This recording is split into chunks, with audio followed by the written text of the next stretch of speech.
Papa m nwere isi nkwọcha and papa m afụka mama m n'anya wee lọvụsịa mama m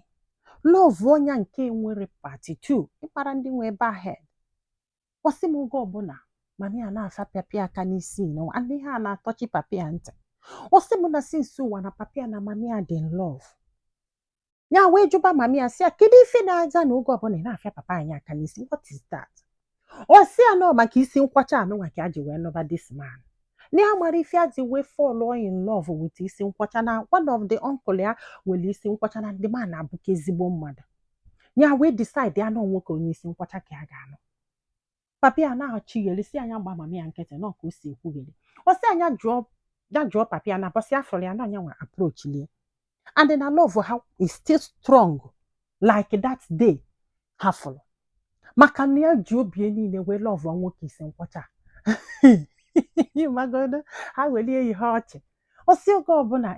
na onwe ihe papa ya ga-ebe onekịtị anya ọsị ya ka m were maka isi nkwọcha gị wee gbaghalị gị oge ọbụla fa na-aga ọkpa ịra ihe ọbụla ha ga-eme they go together na esisie nri ifika mama ya na-ekwu ofe a ga-enye papa ya na Chineji kịta na mama ya drọdị worried of ihe ha nwa bụ ụmụ ya ga-eri o na ihe ọdụ worried about bụ ihe di ga-eri ya the love was massive ya mara na ọ na-eme affect n'oge ya lụrụ inwe enyi nwoke luo ya na-akwụgharị na-achọ onye isi nkwọcha ọzọ ya na-akwụgharị na-achọ onye isi nkwọcha like papa ya ndị afro ya na-achọ ya afro ọtịlụ ya banye university so no nwere this guy kwọchala isi ma mma nwoke ife ya mara ihe o ji kwọcha isi nke ya n'oge o ịghọta maka na ha ka do young do na ọtọli ya with like 6 years ya wee nye this guy sign chai ịmagolo na-atụ onwe ya small na-egosi interest ya ha na-agba wee bido wee kwụba ọsị m nne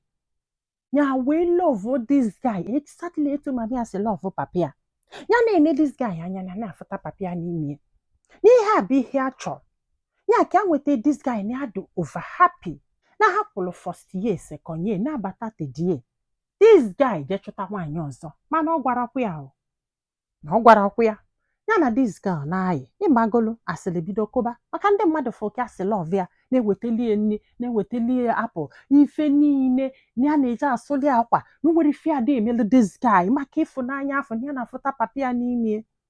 ndị mmadụ wee bido gwa ya sị na nnekwe na this guy ịmagolo osi m nne ihe a na-ewutie na ya mara ife a ga-eme o ya anọgidekwe che confront ọ dị girl wee sị ya hapụli enyi nwoke na ya chọrọ anya na-abụ ga-enwe nsogbu o kedu ife ịfụ dị na-arụ dị guy ọ sị ya na ihe afọ na-arụ dị guy dị too much after all no the guy approach de na enwe ike n'ife megide ka hapụ dị guy ife sọli anya mee ya wee jekwulu nke nwoke wee gwa ya sị ya kwụsị isogheli this girl n'ike na ọ bụrụ na ọnya chọrọ dị guy ya gwa dị guy ka o jebe dị guy sị ya ya adịbekwere dị ịnụ nwaanyị ahụ ya adịbekwere dị ịnụ nwaanyị ya sị ya adị ekwu okwu ịnụ nwaanyị maka na ya na-take care of this guy everybody che na ọ ga-anụ ya maka na ya na-afụta ya kwunye duka di actually n'ihe a ka this guy gwara ya na ya mindera na olubo ogo na ya do ready to be faithful until that day ya wee chighekwuru this girl wee sị ya na since ọ bata na this school na ọ ma na ya na this guy na-abụ kedu ihe o jiri wee sị the guy mba ọ bụgodo na the guy si ya yes na ya na-achị ya na o kwesịrị ịgwa ya na ya nwere enyi nwaanyị ma ọ funu gị ewuti nwoke ọzọ since ya ji wee bata school ya si na ọ gbasarala ya ahụ ya kọlụ nshi si ebe a pụọ ịmagolufe aka wee metụ ya na wig ya wee dọlụ wig nke wee dobe ọsị m ha ebidokwa ịnụ ọgụ ọsị m fa na-abụ n'ọgụ ha nọ n'ogwulegwu na skuul wee jekpọọ ndị sekuriti wee gbata wee gbose ha wee duru ha gaba na nke guidance and akwa kansela na skuul ịmagolo wee kpebe ka ịfụ ka ha dị na ha dịsị ka ndị mmụọ dọkasịcha akwa fa wee jụba ha sị ha kedu ihe na-ese o wee bụrụ na nwoke isi nkwọcha na-eselefa ndị mmadụ sị kedu ụdị ihe bụ ihe a wee sịsị jee kpọtada guy ka akwakọta ahụ iyi sị ha na ihe la-ada eme ha wee jee kpọta the guy wee jụba the guy wee sị na ya mara na fa nụlụ ọgụo na anyị na onye nke nwa akwụgo for 3 years na onye nke nwa na bụ onye nke ya achụtara maka ajụbara ya sị ma onye achụrụ ya ọ sị and ihe a na-eme o na-akpọlụ the guy pụọ not n'iru ha o. Ewe jugide o wee kwugide kwusie ewesị the guy na ọ ga-arala ofu na ọ ma nna anyị mmadụ na-abụ na-eseka isi na isi kafa na-abụ na-anụ ọgụ na skuul na ọ mala onye nke ọ chọrọ ya kwuo ka ejegwa onye nke ọzọ na ise na ịchọrọ ka o jebele onwe ọsị m nne. To her greatest surprise, this guy si na ara alọ that girl ọ chụta nyebe chai besie na n'ifele kworozi abịa skuul again maka ife ndị mmadụ na-akọ. Ọsị m ese ndị enye n'iru akwụkwọ ihe ajụ ebe niile na wee sị mba ya analụ osi mami ya na-ada agọzi mami ya na papi ya na-ada agọzi ya wee kọbala mami ya kọsala mami ya wee sị ya na ọma nji maka ya kwụsị akwụkwọ ya sị na ya kwụsịchagokwe mami ya wee jee wee wọkọọla ya chọbala ya skuul ọzọ ya wee si na the skuul wee pụọ wee gaba akwụkwọ ebe ọzọ na skuul ọzọ ka ya nọzi wee kọmplitie after all the carryovers. Ọsị m nne ya wee mesịa wee chọta ọlụlụ bọọlụ ya nwere ezigbo ọlụ na-eme ọfụma ma na-apụta n'iru akwụkwọ na ịmagolu ebidodoba popular. Ọsị m olo one day fon ya ring ya ọ na-ama onye na-akpọ m ọ bụrụ nwoke isi nkwọcha a na-akpọ isi afọ ihe anwa mere na this guy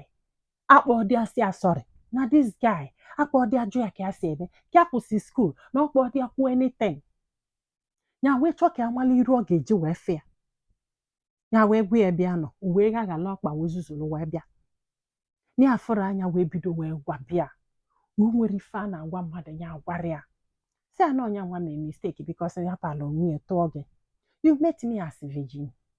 mana gịnị ka iji wee mee ya dịkwa wee dosọrị ediga o jikwa wee brekizie heart ya wee sozielu nwoke ọzọ wee dolu nwoke ọzọ ime wee dọmpụzie anya na the girl si na ya bịara for ọnụnụ na ife abịa bụ for friendship and after school that friendship is done.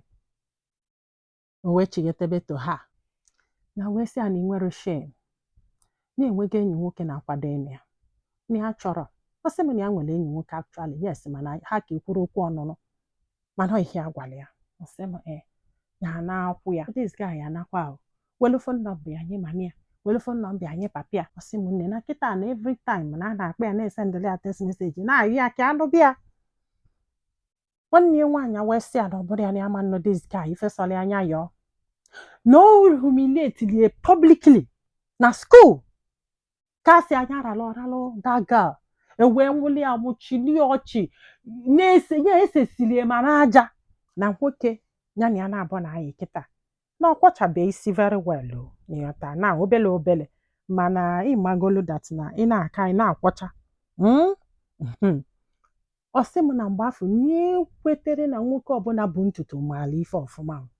ya dị enedife anya Nigeria culture oyibe ma akpa ya mara sị ya Igbo this one merie that na nwaanyị achụba nwoke ha na-afụta ya dụka njọ ha na-afụta ya dụka onye emebiri emebi ha na-afụta so many of them maybe 10% now can think differently from others now no because n'ụwa na-ekpughe anya everyday apụghị ya tago ọsịa bụ ihe m fụrụ email m ga-asị no maybe that's why this guy ji wee mee ihe o mere mana ọ bụrụ na ị ka love ya I don't know, it's your choice. Daalụ nọ ka ọ dị nụ.